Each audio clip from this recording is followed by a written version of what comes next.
U.S. Senate advances a bill to end the government shutdown. The Supreme Court declines to revisit same-sex marriage case. And what a food influencer did to help a small business right here in Denver. Broadcasting live from the University of North Texas, this is NTTV News at Noon.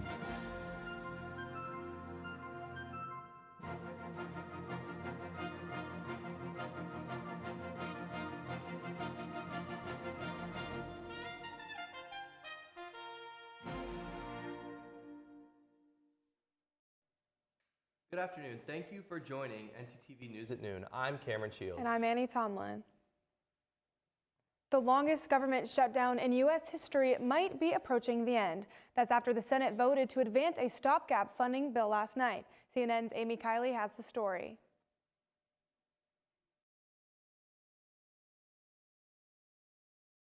The motion upon reconsideration is agreed to.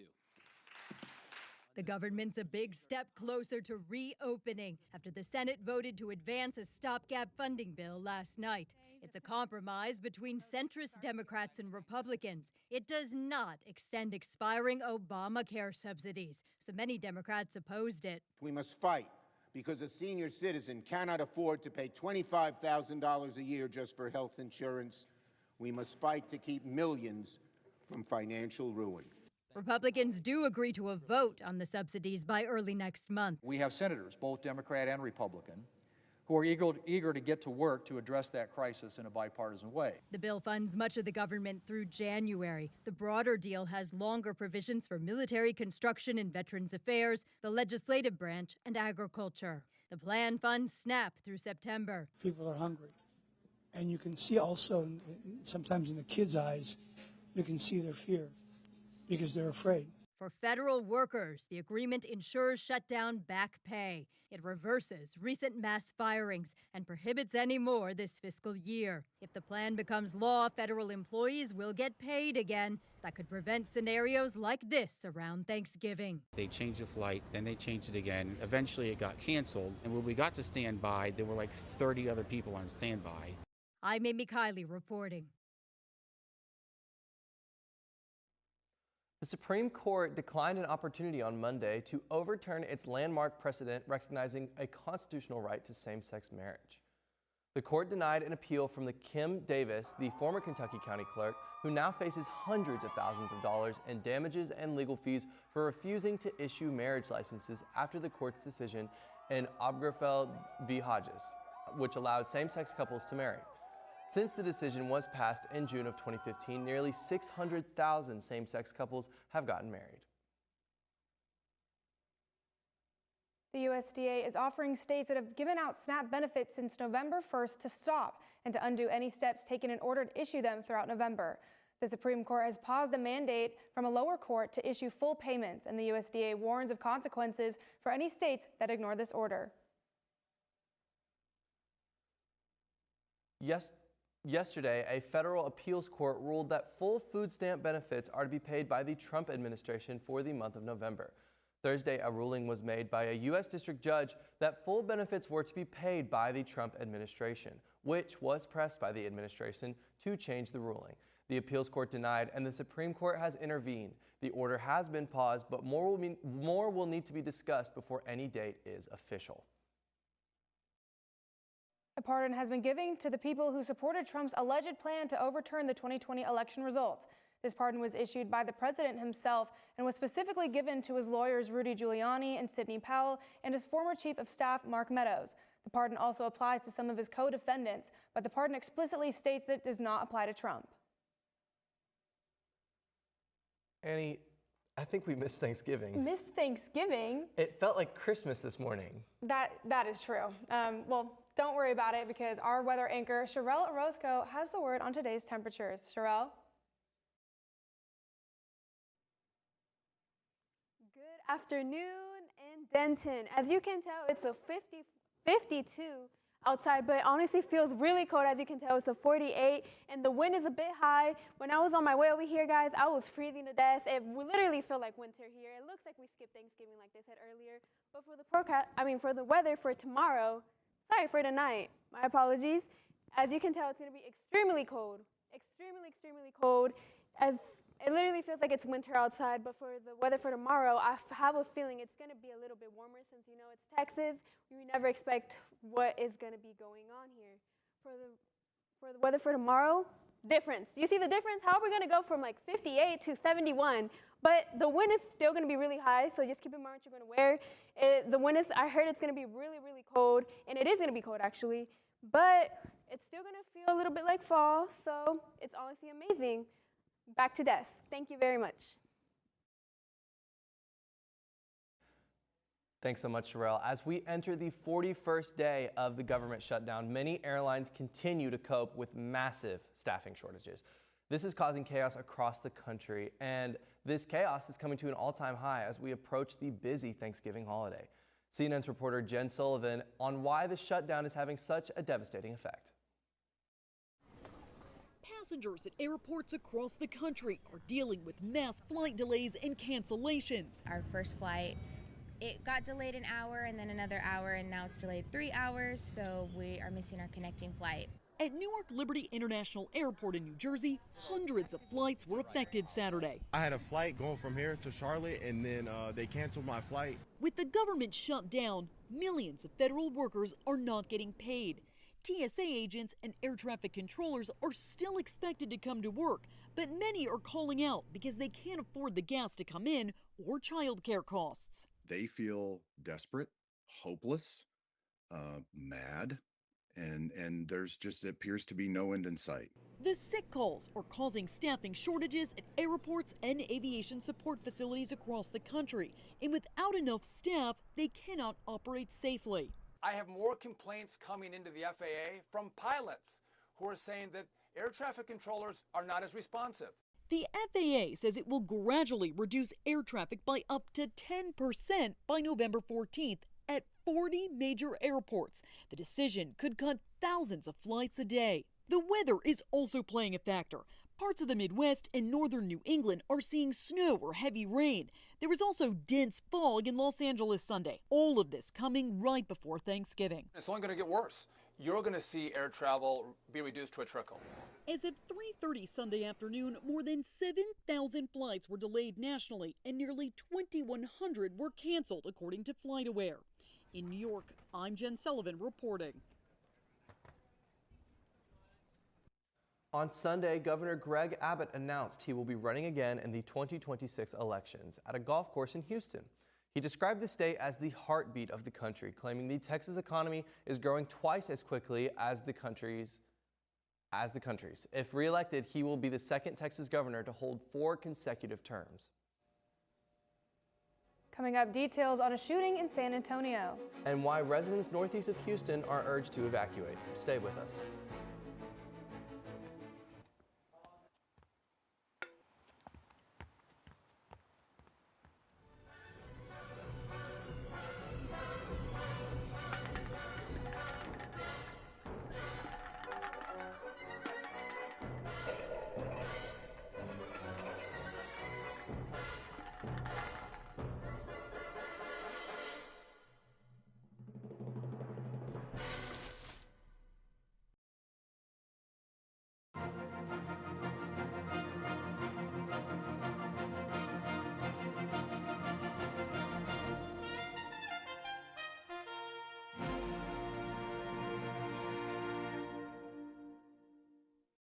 I'm here with Rutwick, who's the president of the Student Government Association. We're here kind of discussing the athletic fee increase that could potentially affect tuition.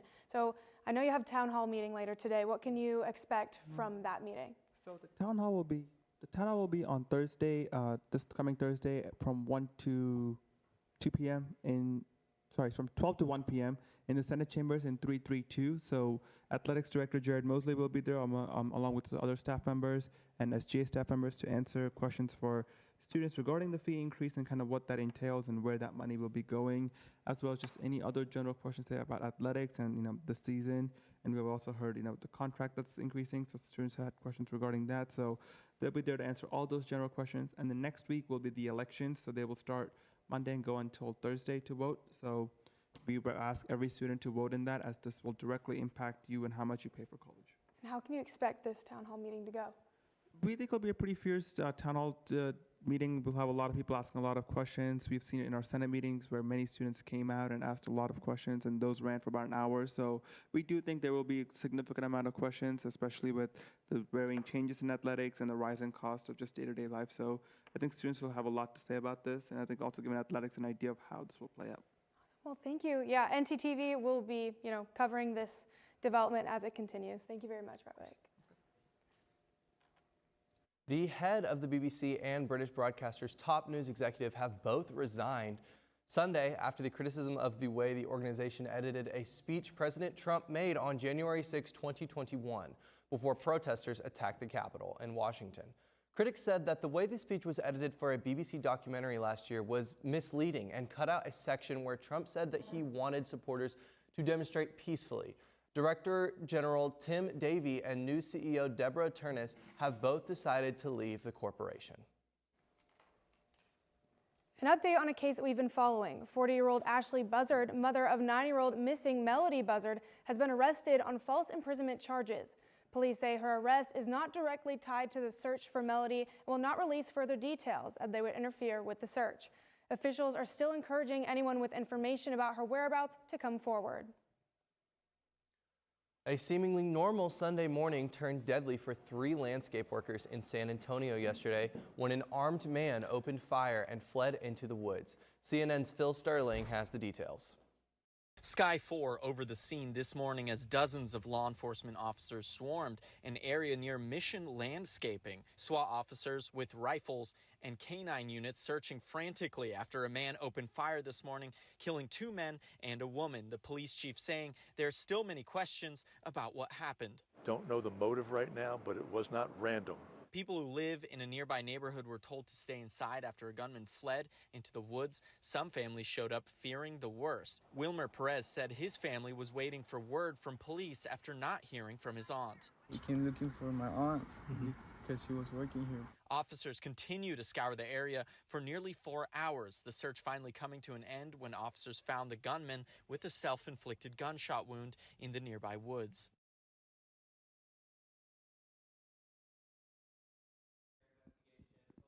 Share more details at this time.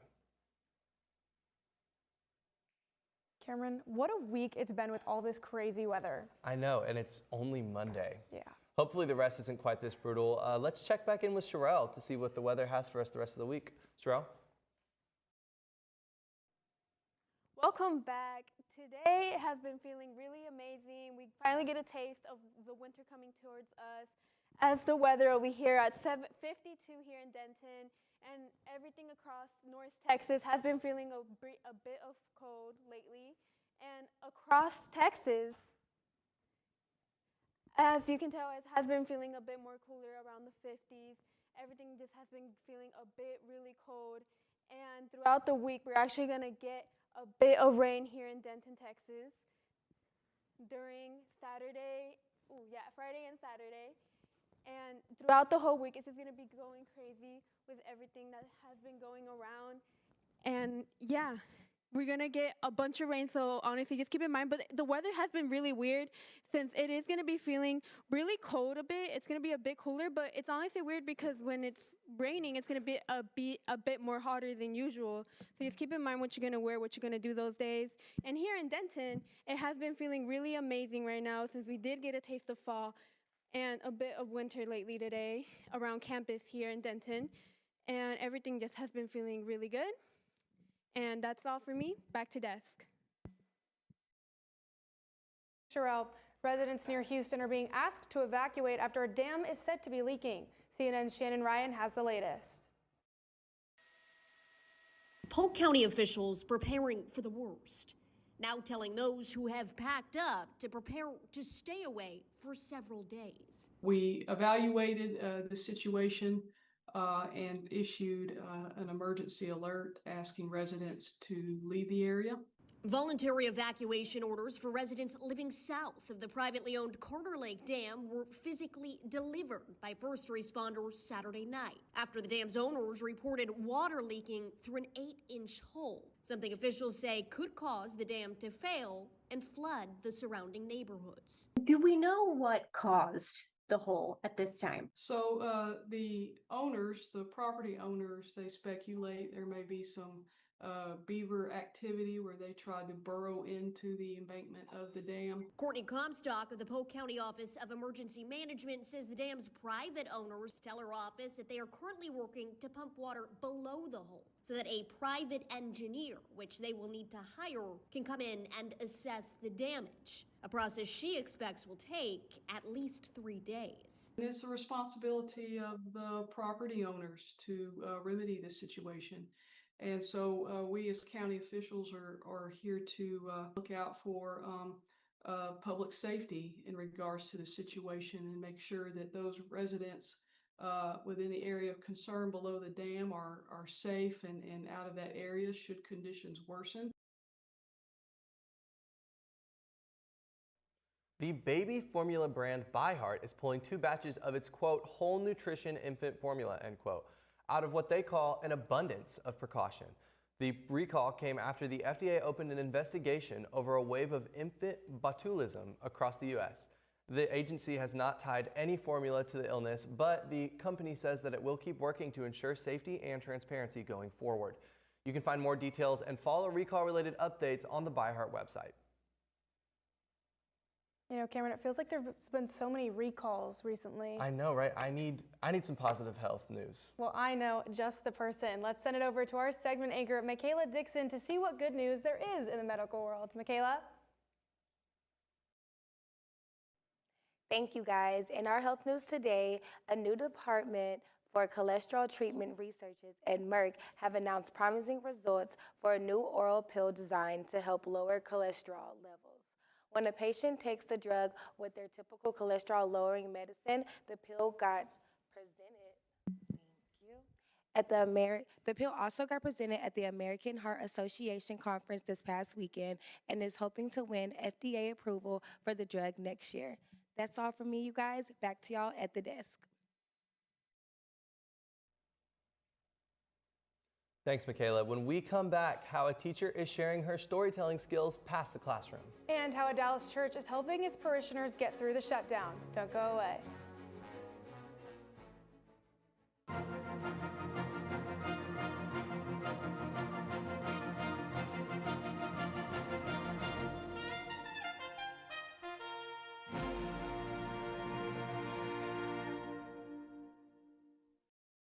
Some exciting news for one Denton business owner that happened over the weekend. The Brown Thumb is a female-owned family business that sells locals plants, matcha, and has been experiencing a slowdown in business recently, with some days only getting 2 customers a day. After the shop owner took to social media asking Lee to try her shop, the videos finally reached a DFW food influencer, Keith Lee, 6 months later, who has over 17.3 million followers on TikTok. After posting his review complimenting the drinks and customer service Thursday night, the line was out the door the whole weekend. The Brown Thumb is located off the square on North Cedar Street. A Dallas church has given 200 people $2,000 checks in order to support those furloughed by the government. After the Sunday service at Concord Church in Dallas, all those furloughed or unemployed were invited to come up to the front where the support was administered. Through prayer requests, the church was able to find out who needed the support the most and do their best to support their loyal parishioners.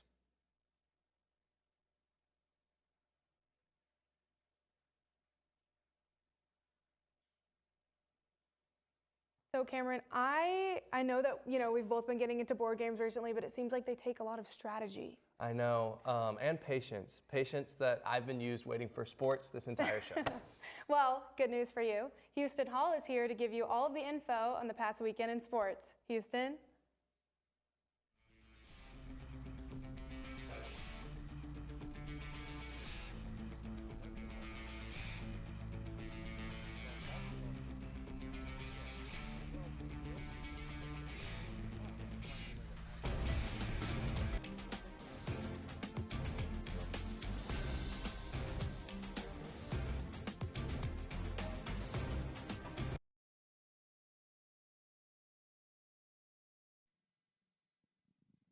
As the football team at UNT comes off their second bye week of the year, we are officially on the home stretch of the season. Although UNT did not have a game this past weekend, this was still a big weekend for the team. Due to Memphis picking up their second conference loss Friday night against Tulane, there is now one less team standing between the Mean Green and a conference title berth. At this point in time, North Texas sits in the middle of a four-way tie for second place in the conference with 3 winnable games remaining on their schedule. The first of these being a road game this Saturday against UAB, followed by a second road game in Houston against Rice, and the season will be capped off back in Denton on Black Friday against Temple. With 3 wins and hopefully some favorable outcomes in some of the other games around the conference, UNT could be looking at a chance at their first conference title since 2004. The basketball team here at UNT is also off to a solid start. For the second straight year, UNT is off to a 3-0 start. The Mean Green opened up their season with back-to-back home games last week against New Mexico Highlands on Monday night and Northwestern State on Thursday night. They would win both of these games handily by scores of 88-54 and 80-53 respectively. The team is now amidst a 3-game road trip in which they will be heavily tested. The first of these 3 games took place Sunday in Chicago against the Loyola Chicago Ramblers. The Mean Green dominated early, leading by a score of 34-20 at halftime, but Loyola would come out clicking in the second half. The Ramblers would outscore North Texas 24-9 in the first 10 minutes of the second half to grab their first lead since the score was 2-0. The Mean Green continued to battle, however, and they found themselves with possession with the game tied with just 3 seconds left. In those 3 seconds, UNT was able to push the ball up the court, and Reese Robinson found Dylan Arnett for a buzzer-beating foul line jumper to give the Mean Green the win 64-62. The next game of this road trip for North Texas will take place in Corvallis, Oregon, Wednesday night at 8:30 against the Beavers of Oregon State. In addition to college basketball, the NBA season is well underway, but the season hasn't been going the way Mavericks fans had hoped. After a mediocre 2-3 start, Dallas then proceeded to go on a 4-game losing streak before they would win again Saturday against Washington. That brings the Mavs record to just 3 wins to their 7 losses. There are a couple reasons for this rough start for Dallas, one being the injuries the team has endured. Kyrie Irving is still sidelined at this point in the season after suffering a torn ACL last March, and he will continue to be inactive until at least January.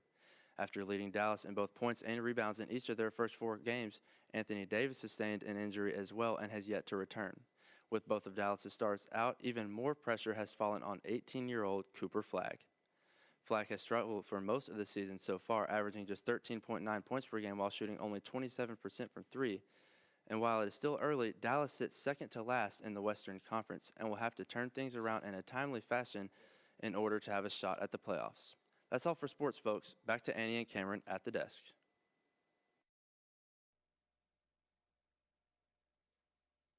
Thanks so much, Houston, and thank you for watching NTTV News at Noon. Join us again tonight at 6 and tomorrow at noon here on North Texas Television.